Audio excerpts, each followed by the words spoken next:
Great. Well, thanks again to everyone for joining us here this afternoon.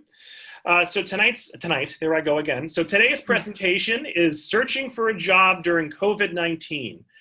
There is a lot of confusion about what is happening in the job market right now, and many of you are wondering how to search for a job during this difficult time.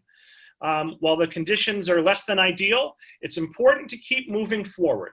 This session will offer you realistic strategies for managing your search, including tips for strengthening your resume and LinkedIn profile, effective networking, and how to stay motivated. Elizabeth and Tammy will encourage audience participation, so bring your questions and tips to share. As I said, their presentation will last roughly an hour or so, and then they'll take about 15 minutes of questions towards the end. So Elizabeth Gross and Tammy Guler-Loeb are here, and I apologize in advance if I'm mispronouncing. I do that quite a bit. So Elizabeth is the owner and career coach at Job Search Divas, where she helps people to manage all aspects of their job search journey. And in addition to being a professional career counselor, Tammy hosts Work from the Inside Out, a podcast featuring interviews with people who have made significant career transitions. So all 40 of us or so, let's give a big round of applause to Elizabeth and Tammy for joining us here this afternoon. And Tammy and Elizabeth, you can take it away. Thanks so much. Great, Robert, I'm going to screen share, and then I'm going to pull up the presentation so that we can all see that. Can everybody see? Yes, good, good. Okay, cool. Thanks everybody for coming. It's so nice to be back with the Tewksbury community and our new out of Tewksbury participants. It's such a treat to be able to see everybody's faces and to connect with so many folks today. Tammy and I are going to talk to you about job searching during COVID, and our firm belief is don't stop believing. We really believe that now is a great time to be shoring up a number of things that are important for your job search. And one of the things we know is that, oh, that's us. Sorry, you don't need to hear about us again, but there's me, there's Tammy. Here's what we're going to go through today. We're going to go through the habits to support a positive mindset. We're going to talk about managing your expectations during job searching at this time. Why it's so important to build and clarify your brand. And we're going to focus a lot on resume and LinkedIn, but also what your process is. How are you setting up your search? How are you going about the structure of what you need to do every day for your job search? Why now is the time to network? And then we have a nice list for you on what else you can do during this time. And then we will wrap up with all of the to-dos that you can take away from today's session. And as we mentioned, there'll be a nice section, a nice amount of time for Q&A at the end. And we'll also cover a number of resources that we think are valuable to add to what you're doing and to things you can investigate further. So where do you start? Does job searching feel so overwhelming today? These are crazy times, right? There's a lot that we cannot control. We cannot control the virus. We cannot control the economy. But the things that we can control are things that we should spend energy on. And we're going to take you through how you can break up this job search into manageable pieces and what are the things that are important that we can actually control. So Tammy is going to start by talking to us about what habits can be supportive of a positive mindset.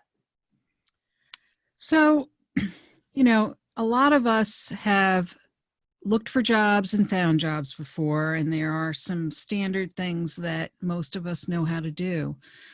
But at this particular time, it can really be challenging to kind of keep your spirits up and keep things going. So we have a few suggestions here about things that you can do to keep a positive mindset.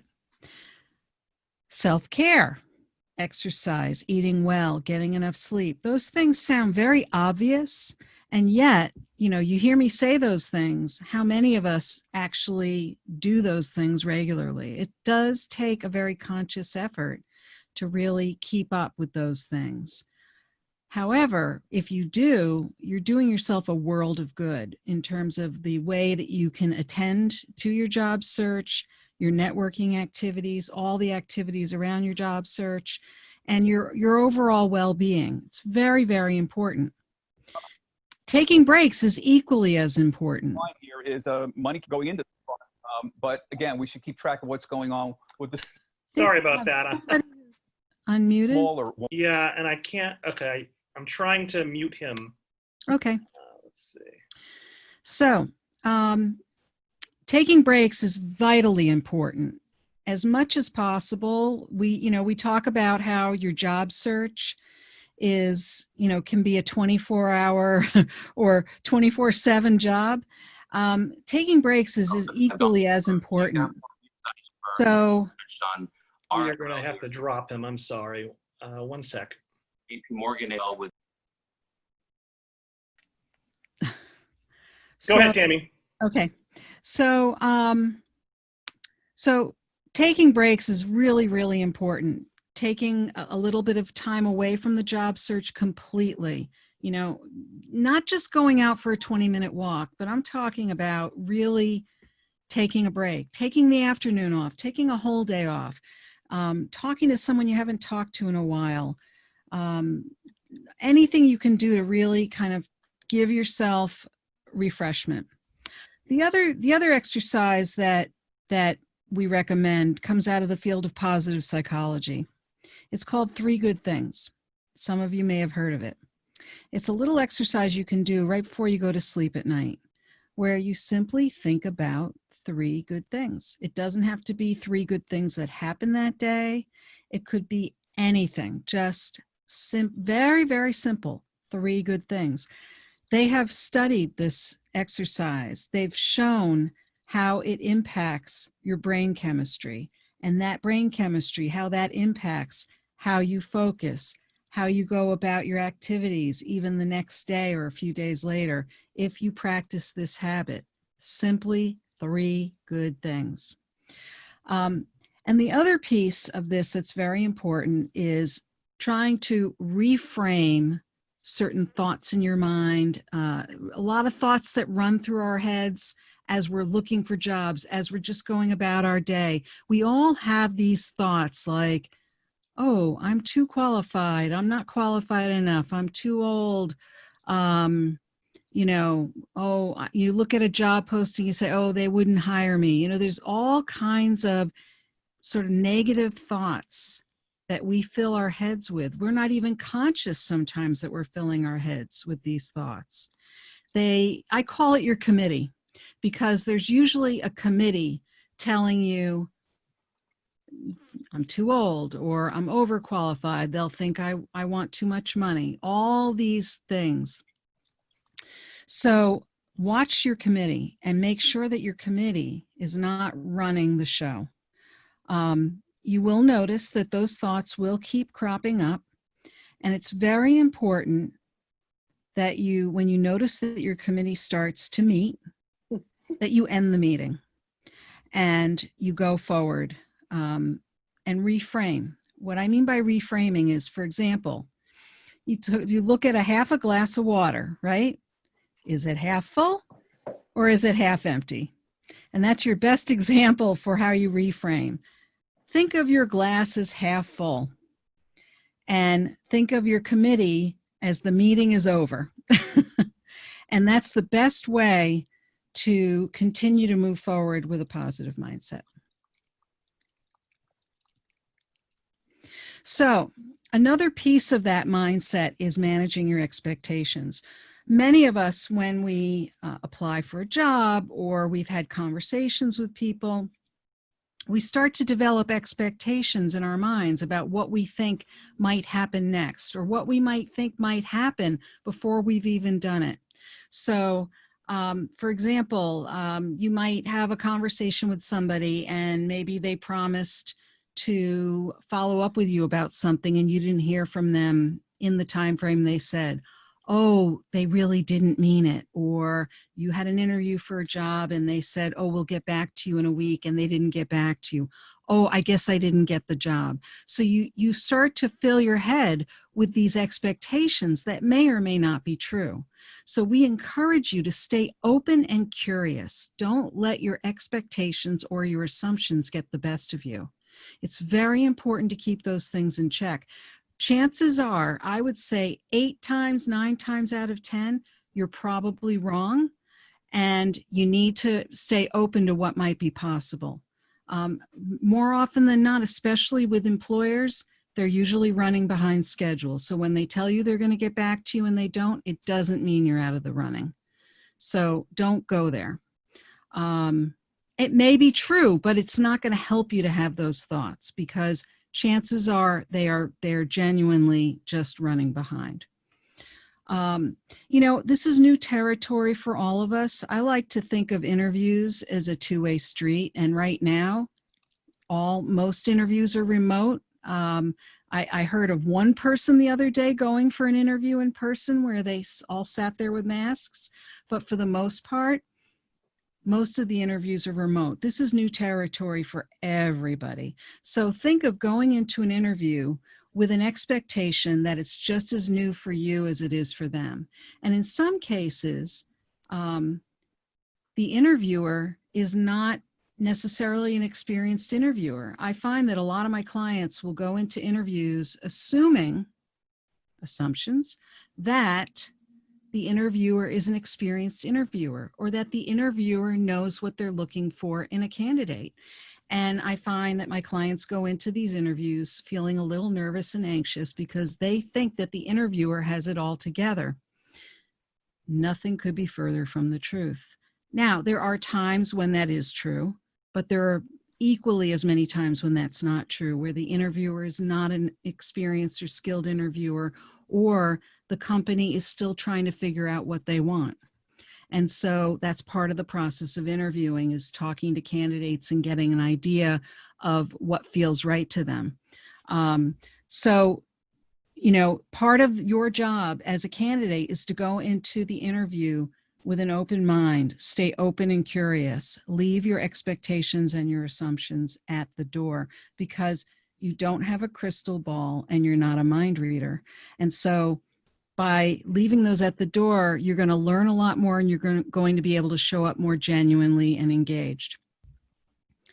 We also live in a time of very heightened uncertainty. While life is always uncertain to a degree, right now it's especially uncertain. And so what Elizabeth and I say is, have a plan B, have a plan C.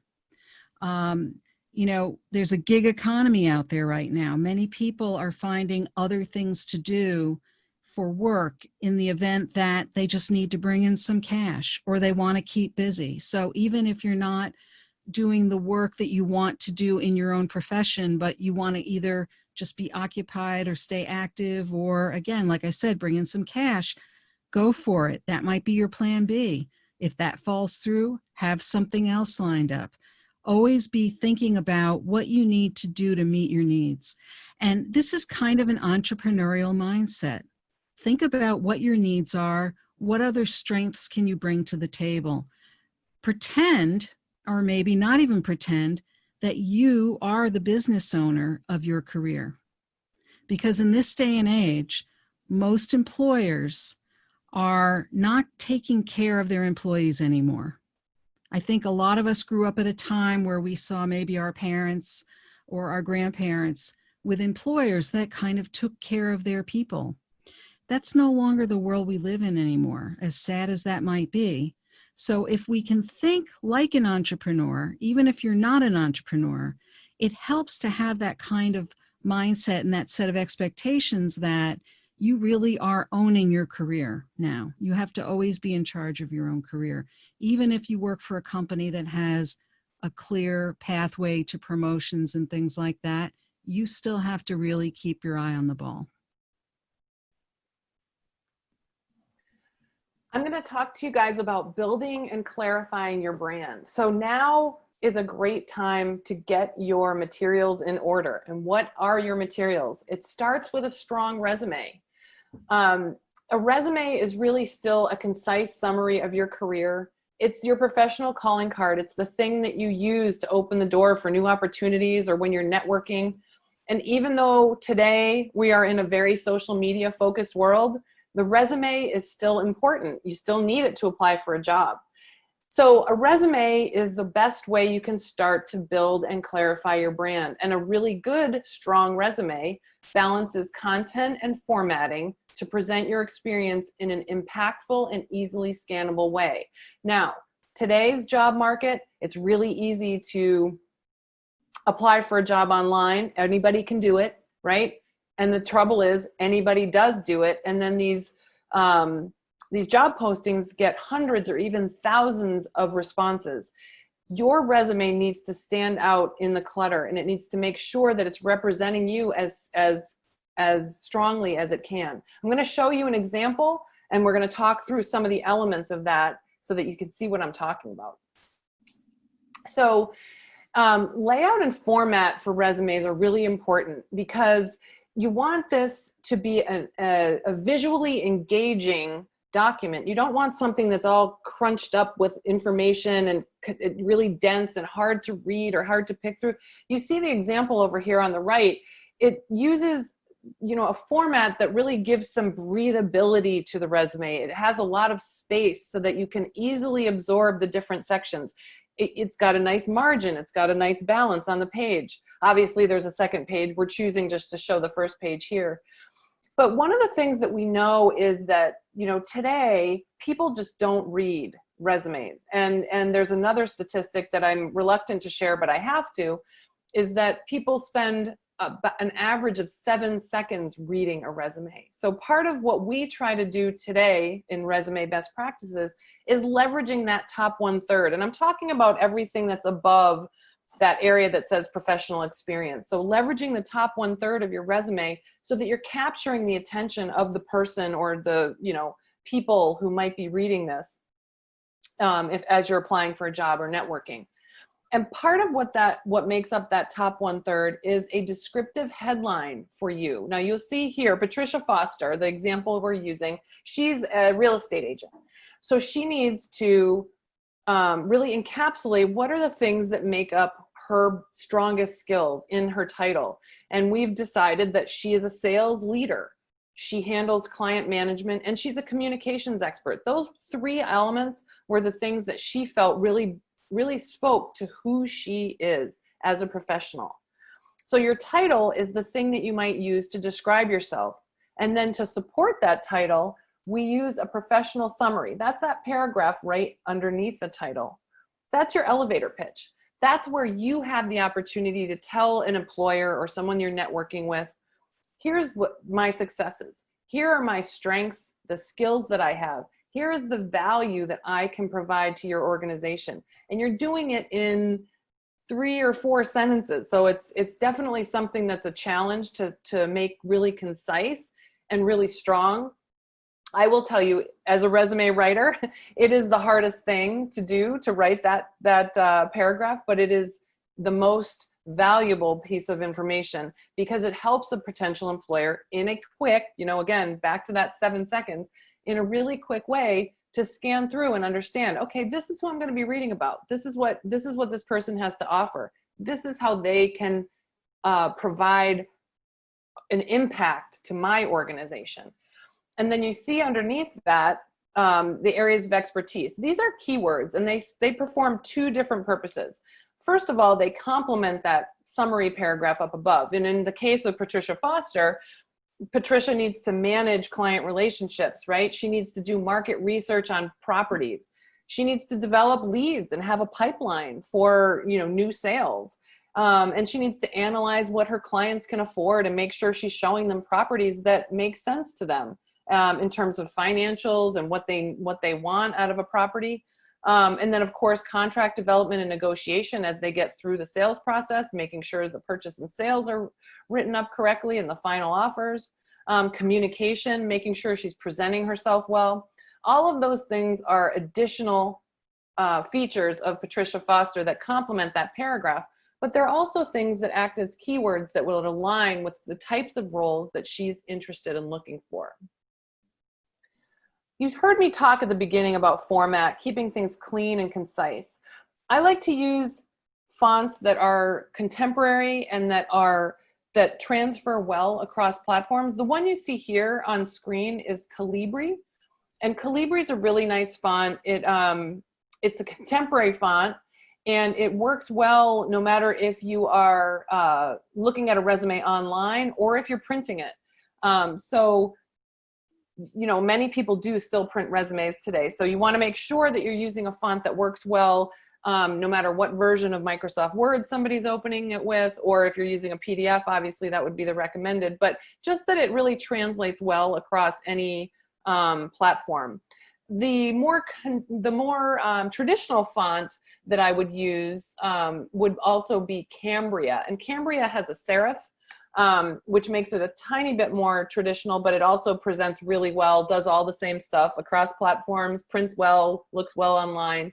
So make sure you're keeping your resume clean and concise from a visual standpoint and an informational standpoint. Really get rid of a lot of these little filler words like and the. Keep the language going really quickly and flow really tightly. And then finally, you don't want to overdo it. Really, 2 pages is the maximum today. 1 page if you've been in your career for less than 10 years. But 2 pages is the max. People really tune out after that. So you want to make sure you can get everything into your resume in under 2 pages. I had a great quote that was shared to me recently, and I'll share it with you guys. The resume is the cliff notes of your career, not the war and peace. So think about how you can really provide that flavor of what it is that you do and the impact that you've had in your roles without telling every single detail, right? Think about cliff notes versus war and peace, which is of course quite a long book. My pro tip here is proofread. All right, so at the beginning we talked about how easy it is to apply for jobs, how job postings get, you know, a really huge volume of responses. The fastest way to get your resume thrown into the garbage is to have a spelling error or a grammatical error or a punctuation error. So proofread, proofread, proofread. Make sure this thing looks as good as it can. And if this isn't your strong suit, if language isn't your strong suit, ask a friend who you know is better at that than you are. Get a second or third set of eyes on it so that you can make sure that it's the best it can be. So the other part of your brand is LinkedIn. So resume and LinkedIn today, this is essential. As you guys know, when you look for a job, these are the 2 things that really help communicate who you are in multiple dimensions, right? The resume being your formal document, and LinkedIn being a little bit less formal. So on LinkedIn, you have the opportunity to tell your story and add more personality. Of course, we have our headshots there. We have other opportunities to share imagery. It's also less formal than your resume. The resume is definitely still for whatever reason, the resume is still traditionally formal, where LinkedIn, because it's a social media platform, allows us to be a little bit more casual and conversational. It also allows us to create a more dimensional view of ourselves. So because it's web-based, we can include examples of our work. We can include presentations, articles that we've written, websites that we're involved with. It also allows us to network so effectively, finding and engaging with connections. You know, it is the premier professional networking tool today. And you need to make sure that you're connected with the folks that you want to be connected with. And I'm talking about people you went to school with, people that you know professionally, maybe you worked for, or that worked for you, or that were colleagues. These are the folks that are your network, and people that you meet even today in these job seeker networking meetings. So it really allows us to connect with people and understand the value of having those connections.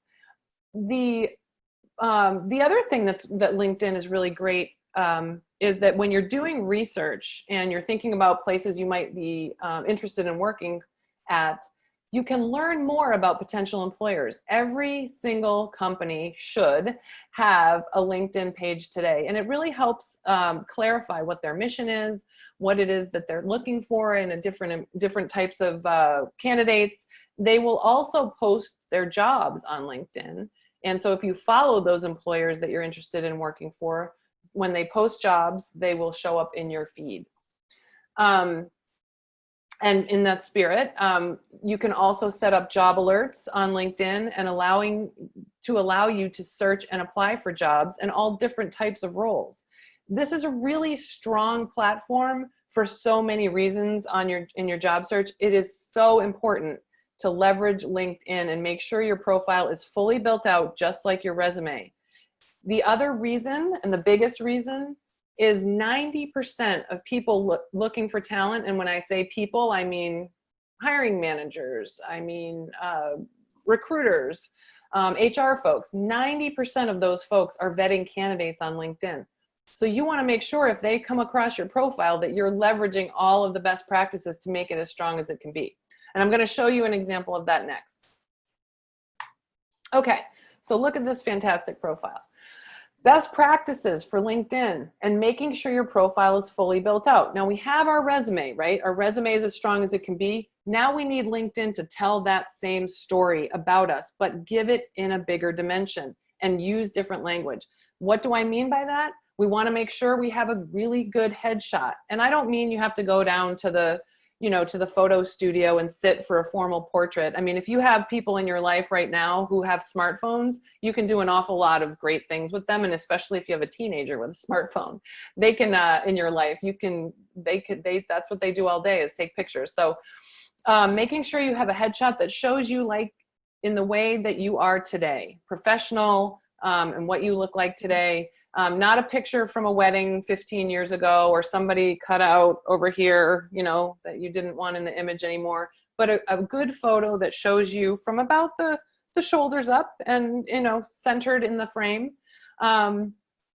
Background images. So you guys may notice, see on some people's LinkedIn or even your own, this blue galaxy kind of background image that's behind your headshot. That's a default. LinkedIn drops that in there, and it is editable. And it's another opportunity for you to talk about something that might be important to you, or to just represent something that's important to you. It could be something about your work. It could be something about a hobby that you have. It could be a passion that you have, a place you love to travel, a city that you love to visit, a team that is your favorite. But what it shouldn't be is that blue galaxy default image. So you have a lot of flexibility to communicate something else about yourself through this background image. And if you don't have anything there, and you're struggling on where to find it, there are plenty of stock images that are downloadable for free. And they're already sized for that sort of strange rectangular space. So if you need any of that information, don't forget to ask afterwards. I have a link that I can share. You want to use a headline. So, we were talking about the 90% of people looking for talent are vetting candidates on LinkedIn. The headline, which is the information just below your name. Now, in my case, my headline is job search strategist, resume writer, head diva. The headline is the highest ranked piece of information on your profile in terms of search. So you want this headline to represent, again, similar to what we did on the resume, the title that explains who are you as a professional? What is a good description of what it is that you do? What this headline should not be is your most recent job title. And LinkedIn will default to that unless you change it. So you want your headline to be descriptive about who you are as a professional, and also you want to make sure that you're including enough information so that it would be something that someone could find if they were searching for someone with your kind of skills and your kind of experience. So headlines like vice president at company X, that's not a good descriptive headline, right? But marketing management, advertising, things that definitely pull together some of your different skills. Maybe it's technology that you're involved in. Maybe you're a software engineer. Any of that kind of information is what you want to put in your headline. And don't be afraid to add a couple different descriptors. You see in my headline, I have the vertical line. That's called a pipe. You can add that to your headline too. It's the key right above the return key on your keyboard. It's right above the backslash there. So just fool around with that a little bit. Have a couple different options. You can kind of test out headlines and see if one gives you more results than another. If you get more traffic to your website, to your LinkedIn. But you can test a few different headlines. You can work with a couple different options there. It's really a really strong way to describe who you are. The other thing that's important about LinkedIn is taking a look at those sections you haven't checked out on your profile. So skills and endorsements, that's an area a little bit lower on your profile, and you might not have looked at that in a while. It's a good idea to do that now. So LinkedIn lets you put in up to 50 different skills. And it used to be that other people put those in for you and then they endorsed you for them. So there's all sorts of stuff that may have kind of collected in there that you might need to take a fresh look at now. You want to make sure that those skills are representing who you are. If there's stuff in there that doesn't represent who you are, you don't think it's important for what it is that you're looking for in your next job, then edit it out. You can edit this section, you can add new skills, you can reorganize what you want to be the 3 featured ones and what else is in there. Anything that's duplicative or has like different representations of the same word. I'm not thinking of the right thing, but basically, if you're saying you are a sales manager and you also deal with sales management, it's kind of the same thing. So think about the way that you can best leverage all of those skills and keywords without being repetitive or just having duplicates of things just because they might have a slightly different spelling. Use it to the best of your advantage. This is the thing that, again, helps your profile show up in search. If you've got these different skills that are outlined that really represent who you are as a professional, use some of that stuff that's in the areas of expertise in the resume that we just looked at. That's the type of thing you can translate over into LinkedIn, into the skills. Elizabeth. Yes. Couple of questions that came up in the chat. Yes. Since we're on this topic. Daniel asked, how about using your LinkedIn URL as part of your branding? Absolutely. And Daniel, if you noticed on, I'll go back to the resume example for a second here. We use our LinkedIn URL in the header. So absolutely link these two things together, making sure that your resume represents who you are, obviously, but that you give this opportunity to click through to your LinkedIn profile. And then one other question was, what's the green dot on the profile image? That means, so when this is a screenshot that I took. So that meant that I was active on LinkedIn right at that moment. You might see that when you are spending time on LinkedIn, you'll see little green dots next to people's their name or their pictures even. Yeah. And that means that they're right that minute doing something on LinkedIn, or they have LinkedIn open, which, if you guys have worked with LinkedIn a lot, you might be kind of, working away at your day or doing whatever, and you'll all of a sudden hear a little noise, and it's somebody sending you a message on LinkedIn because they can see that you're active on the page right at that moment.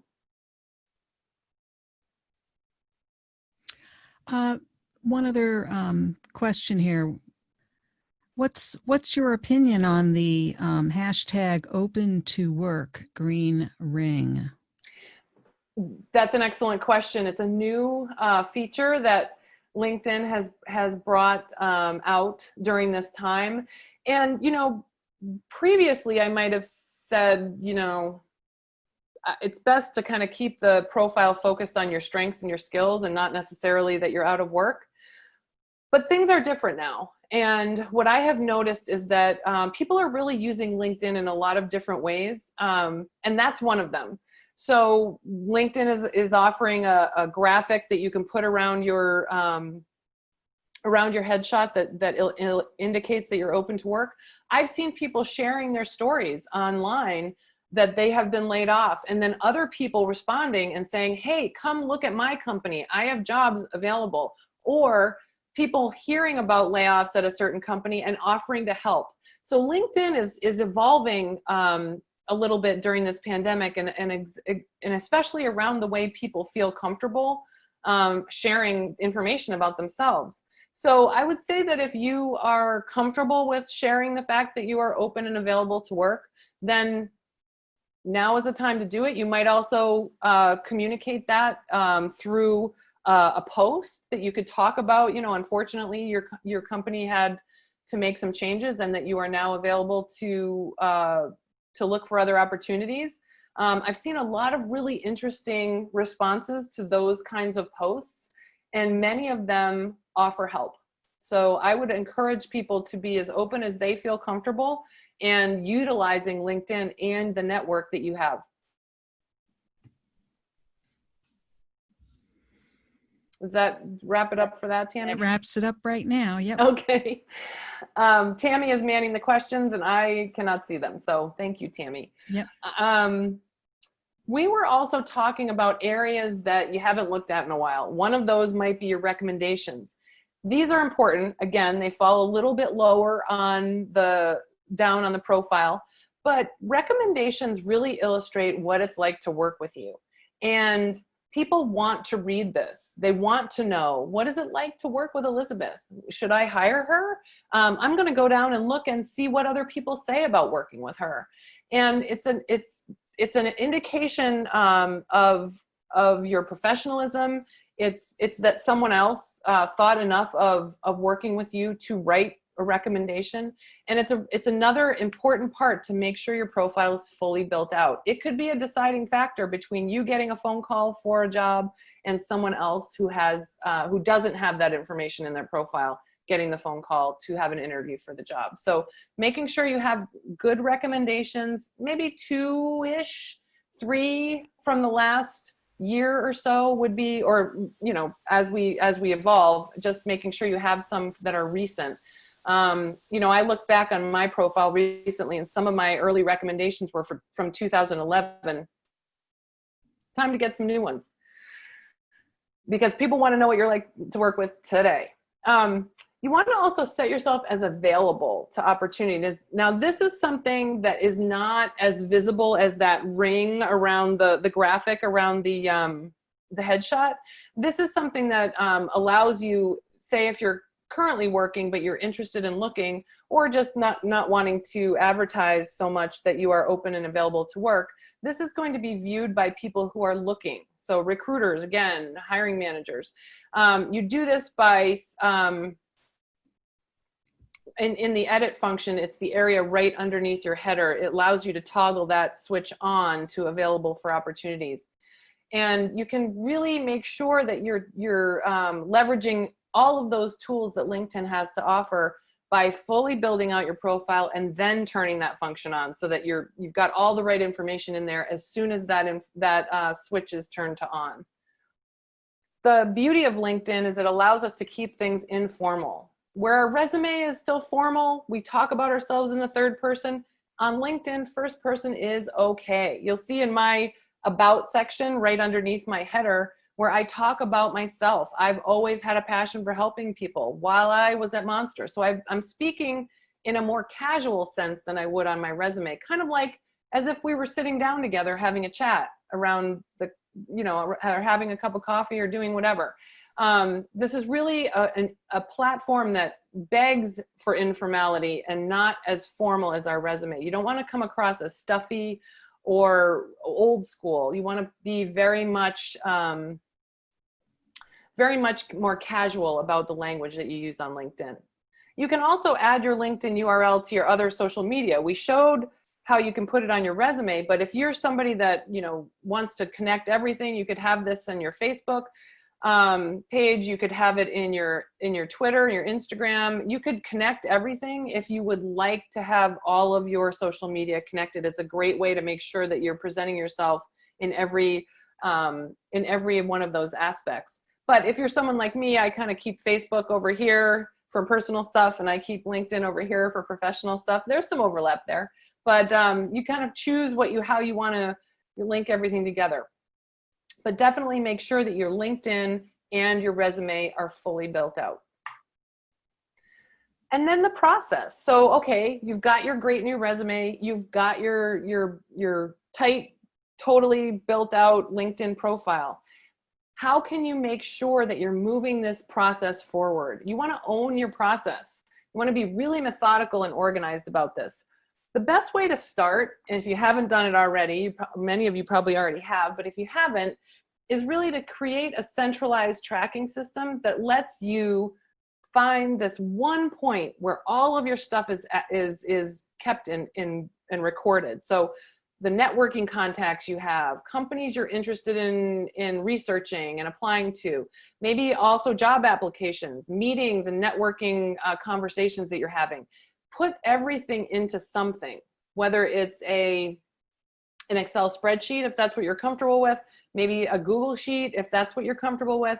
But what it shouldn't be is you having all these little, Post-it notes all over your desk or all over the table, and a little note over here and a piece of paper over here. You want a centralized system to keep track of everything, so that when it's time to kick off your job search, or when it's time to address your job search every day, you are going to this one point and you're not trying to scramble around and figure out where you left off.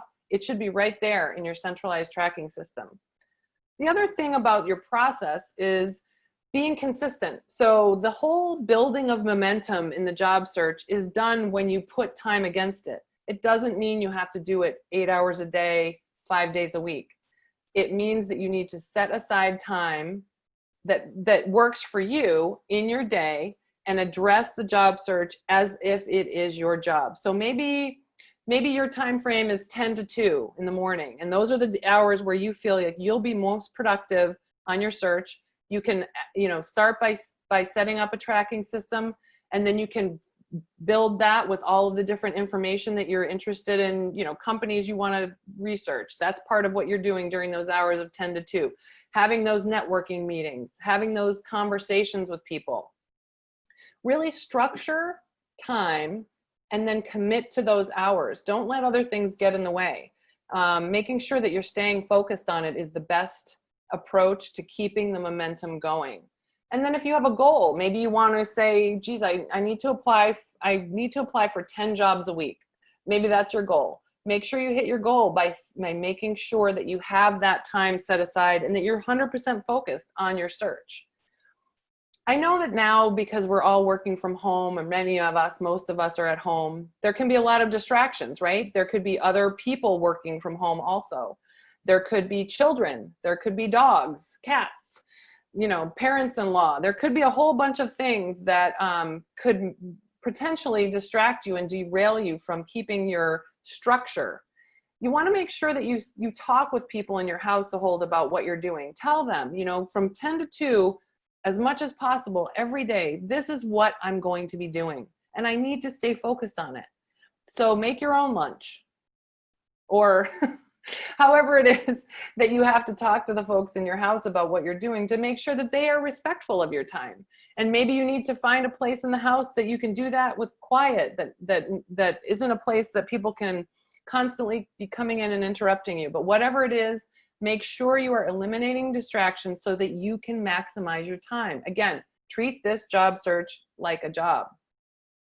And then getting a team together, an accountability partner. These types of sessions, like these job search networking groups, this is your team, right? These are the folks that you are going to have, that everybody is working together to achieve the same goal. You guys can bounce ideas off each other. You guys can work together to figure out what your processes are going to be.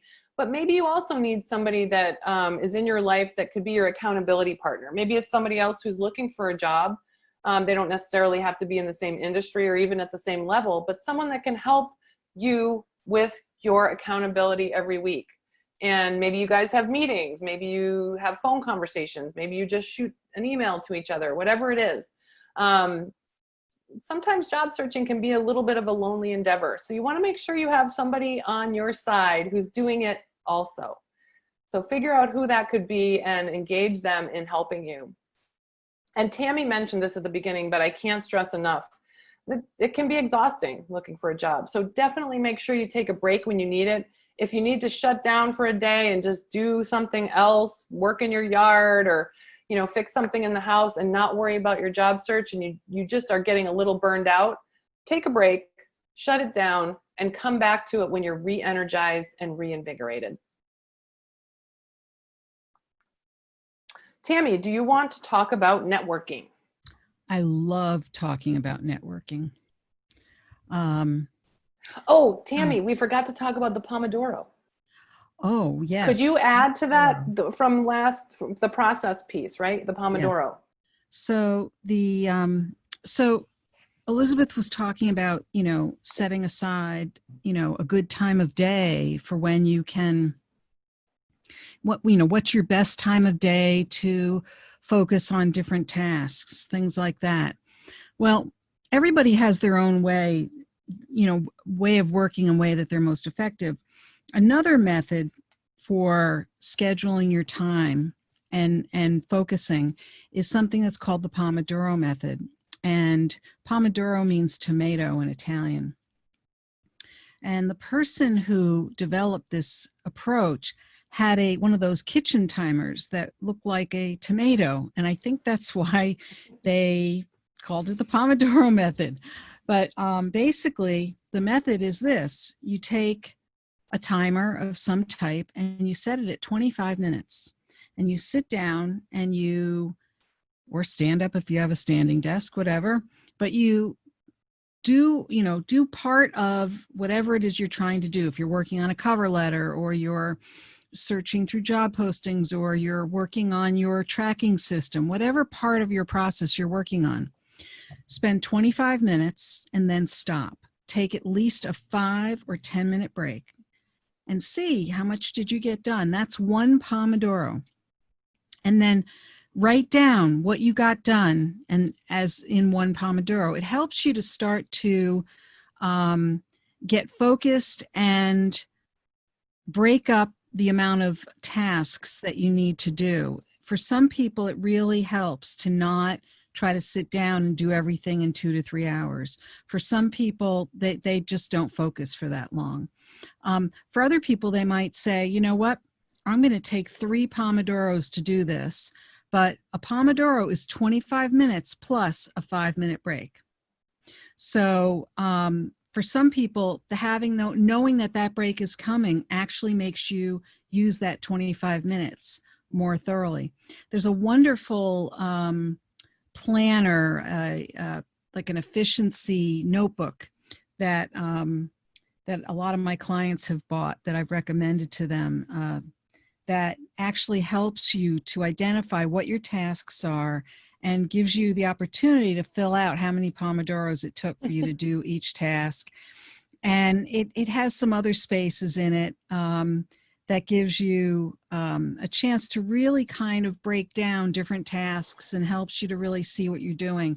It's just a great way to develop your self-awareness. And a lot of times when you're doing, especially when you're doing certain tasks on a repetitive basis, you can actually become less efficient, and that's part of what can drain you and leave you feeling a little bit less enthused with the process. So a process like the Pomodoro technique can actually help keep it going forward in a way where your results might actually even be better.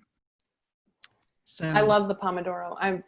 Tammy, I'm going to update this presentation to include the Pomodoro. Okay. So we don't forget it. Oh, the efficiency notebook. I'll try to add a link to the that notebook in the chat in a moment. So when it comes to networking, networking can take on many different forms. Networking really is research. It's an opportunity to get the information you need to learn about jobs, of course, but also to learn about companies, organizations, workplaces, industries, perhaps even different types of functional roles that your skills might be a good match for. And of course, reconnecting with people who you've known in the past is a great way to start to build your network again if you let it go a little bit. A lot of people who get a job and then they're in it for several years kind of let their network go. I will tell you that many clients of mine who have gotten a new job after having been out of work for a while have said to me, I will never let that happen again. And as they go into a new job, they are determined to try to keep in touch with at least some of the people that they reconnected with or developed new relationships with. That's highly, highly recommended that when you land somewhere, that you find a way, doesn't have to take a lot of time, but find a way to stay connected to people. Networking is a two-way street. I'm sure many of you have heard this before, but it's a great way to connect with people, leave a good impression with them, and they will think of you down the road, even when you're not, let's say, been actively in touch with them recently, if you've left that good impression. So for example, Dale Carnegie always said, be interested, not interesting. So when you go to meet with somebody or you're going to talk to somebody, whether you're at an event, right now we're not doing events in the same way, or a one-on-one conversation, it's really helpful if you start by just showing an interest in the other person. You know that that other person may have some information you need, or you're hoping they have information you need. The best way to get that going is to find out about them. Learn about who they are, where they work, what they're doing, if they are working, if they're not, learn something about them in their lives, about their experience, how they got to where they are now, or how they maybe got the jobs they've had in the past. Sometimes you learn a lot about somebody else's story. It shines a light on something you might want to try to do differently as a result. And when people have a chance to tell you a little bit about themselves, it leaves them feeling pretty good. And it leaves them with a nice impression of you, that you didn't just come to, pick their brain, so to speak. Not one of my favorite phrases. So don't pick anyone's brain, please. It really drives me nuts when people say, can I pick your brain? But I think that it's a great way to really get some important information by learning from somebody else's experience. And undoubtedly the conversation will turn to them asking you about you and what you're looking for and what you need and how they can be helpful. And you want to also offer to be helpful to them in some way if possible. But in the process of learning something about them, you will get some information about them that will help you down the road, because once you know some things about them, should you come across, let's say, an interesting article or anything else that reminds you of something you knew about them that you can then reconnect with them about later, whether you send them a copy of an article or you hear about something and you drop them a line, they will know that you were thinking of them, even not necessarily just in the context of the job you're looking for, but just that you thought of them. That leaves people with a good feeling about you as a person. And quite frankly, as a job seeker, you want people to think well of you as a person, not just as a bucket of skills, because there's lots of people everyone out there has skills, but what's going to distinguish you out there in the market and in your networks is who you are as a person. And so as you go around making connections with people and interacting with them and engaging them, who you are as a person is going to matter a whole lot more. So I always say, make sure, that's your pro tip here, ask for introductions to other people before you complete a conversation. So who else might you recommend that I speak with about this? Or are there other resources that you think would be helpful to me? Or is there a professional organization that you've worked with that you think would be helpful? So you're not saying to them, who can you introduce me to? It's just, what might you recommend? So these things are vitally important. I also find that a lot of people, when they think about networking, they think somewhat narrowly about only connecting with people in their industry or their field. And I think that's a huge mistake. First of all, most people find their next job through some kind of warm connection or lukewarm connection. And it takes a lot of connections to find your next spot. So connect with all kinds of people. Could be your next door neighbor. It could be a cousin who lives halfway across the country. You never know who knows who back in your home territory. We live in a global society now. So don't worry about geography, and don't worry about whether they're in your field or not, because you're not trying to only connect with people in your field directly. You're trying to see who else they know. And so your next door neighbor may be in a completely different field, but their college roommate might have been someone they've kept in touch with who happens to be in your field and might work for a company that's looking for people. Even if that college roommate is in another city, it might be that company has a presence here. So you have to really think very flexibly and creatively about how you go about your networking and how you keep in touch with people. There's no one person that is wrong to speak with, other than if you're still employed, you probably don't want to necessarily network with your boss right now. But I think that overall, really, the sky's the limit when it comes to networking, because you're just looking for information. So what else can you do? Well, what you're doing today is one of those things, right? You're here as part of a job seeker group. I would imagine that many of you are also already familiar with things like meetup.com. Those are great groups. I've heard people who've gotten really good results out of some of those groups in terms of very targeted and focused groups of people through meetup.com, people who have very specific and similar interests or skills. And then we have this whole world now of online learning. A lot of it is either low cost or free. Your library has lots of great resources when it comes to online learning. Not just online learning, but don't forget about your reference librarians. All you have to do is pick up the phone. They are a tremendous resource for helping you to find information either about online learning or about companies and all kinds of information. I know that I've even made calls to various libraries and spoken to reference librarians to get, lists from databases and all kinds of things. It's amazing what an amazing resource your library is. And Robert didn't even pay me to say that. But it's true, and we often forget about that as a resource. So in terms of both meeting people and getting more information and really trying different things to get the information you need, don't limit yourself.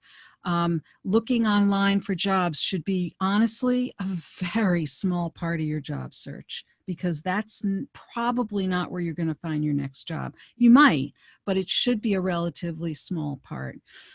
Practicing interview skills. There's tons of resources online for finding sample interview questions and sample good answers. So I saw a note here for joining Toastmasters. Yeah, Toastmasters is great. Yes. I know a lot of people who have really enjoyed being in Toastmasters, learning to develop their speaking and presentation skills.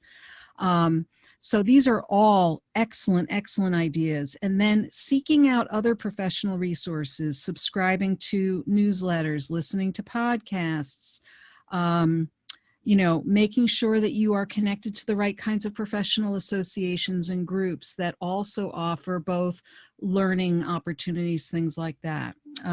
Robert is saying here that the Tewksbury Library card holders have access to Universal Class, which is a great online learning site. Right. So, and I know a lot of other libraries, and if you live in another town, check with your library and see what they have available. Most libraries are making these kinds of resources available to people. Most libraries are really making it their business to really try to help job seekers. They're very concerned about the community. Tammy, I forgot to mention earlier, and to the group as well, that I'm going to be doing, in the spirit of more learning, I'm going to be doing a deeper dive into the whole resume, creating a standout resume through the Chelmsford Library, starting this Wednesday, a series on resume, and then bigger deep dive into the LinkedIn, using LinkedIn for your job search. So you guys, if you're interested, check out the Chelmsford Libraries, and I'll try to put a link into the chat at the end to do more in depth on resume building and LinkedIn. Yep, that's great. Yeah, and those are coming up soon. And there are things that I'm going to be doing through the Newton Library come the fall, which is a little ways off, but just keep that in mind, that all of these are listed in all your local libraries. They're also, I think most of these are listed through the Massachusetts Library Administrators Association. I think that's what it's called. But Mass Commission on Library Directors, something like that, right? Something like that, Tammy. I will put the, well, first of all, thankfully, your Chelmsford and Newton talks aren't Monday at 2, so I appreciate that. No. I will put the link to the calendar. The Mass Board of Library Commissioners has put together a calendar. It sort of collects events happening at every public library in Massachusetts, and you can view them all on one calendar. That's terrific. Not the best looking calendar in the world, but it's better than nothing. And I'll put that link in the chat. Great. So we want to, Tammy, did you have anything else you wanted to add there? No, I'm just going to, if you want to take this next slide, I'm going to look up that planner and put a link in the chat for everybody. Okay, great. So we're wrapping up now by giving you guys a list of to-dos. You want to be ready, right? So this is a difficult time that we're all living through, but you do not want to be caught scrambling to put together your LinkedIn profile or updating your resume. Now is the time. So we're leaving you with this list of to-dos, making sure that you're checking your assumptions and expectations and maintaining a positive mindset. That's the most important thing. And then building your brand, right?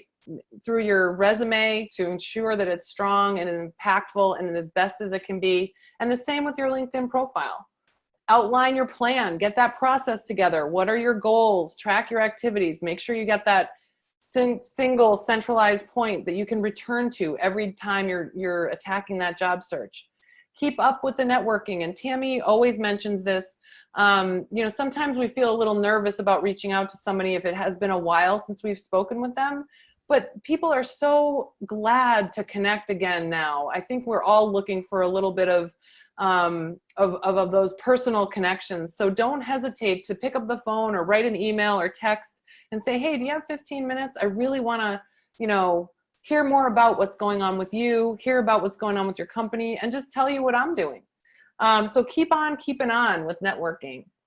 And really be an entrepreneur in your career. Think outside the box. Make sure you have plan A, plan B, and plan C. There's a couple resources that we recommend. These are really great information sources for job seekers.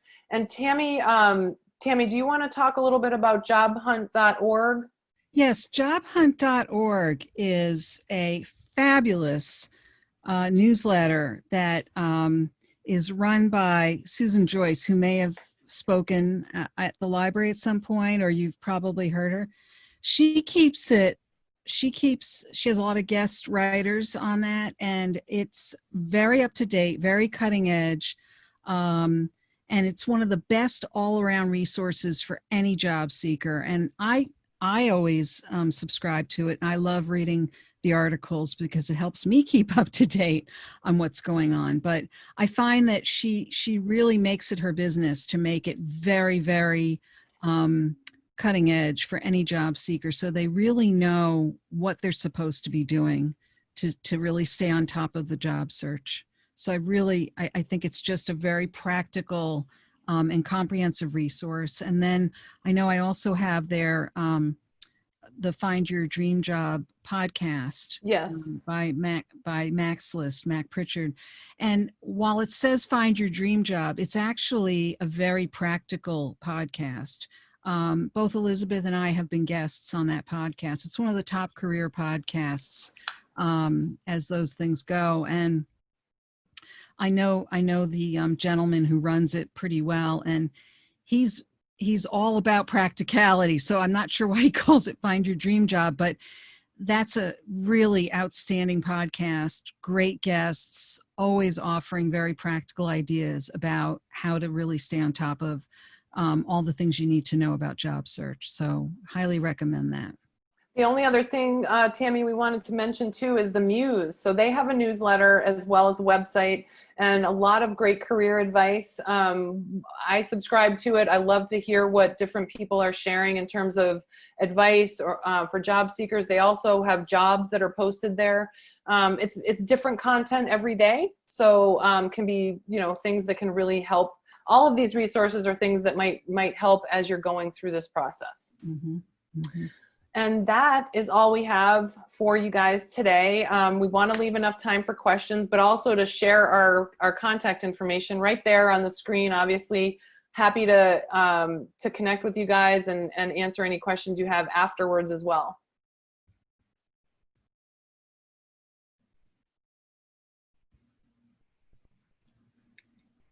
You want to look? All right, I'm going to stop recording at this point.